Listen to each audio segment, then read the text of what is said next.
Is XSBoom.com really the next big thing in crypto gaming or just another flashy trap? Stick around because what I found might surprise you. XSBoom claims you can earn crypto rewards by playing popular-looking games like Sugar Rush and Fruit Party. But when I dug deeper, some serious red flags popped up. First off, their website design isn't original, it's a copy used by several sketchy platforms, which immediately raised my suspicions. They also boldly display endorsements from big names like Red Bull Racing, the Argentina football team, and even Mr. Beast. But there's no actual evidence these partnerships exist, making it feel more like a marketing ploy than reality.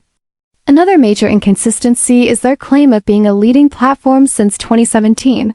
Even though records show XSBoom was only launched in 2025, that kind of timeline mismatch is hard to ignore.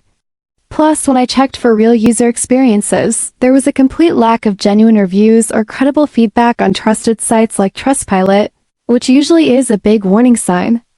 After testing the platform myself, the results didn't exactly blow me away. Flashy games, big promises, but a lot of unanswered questions too.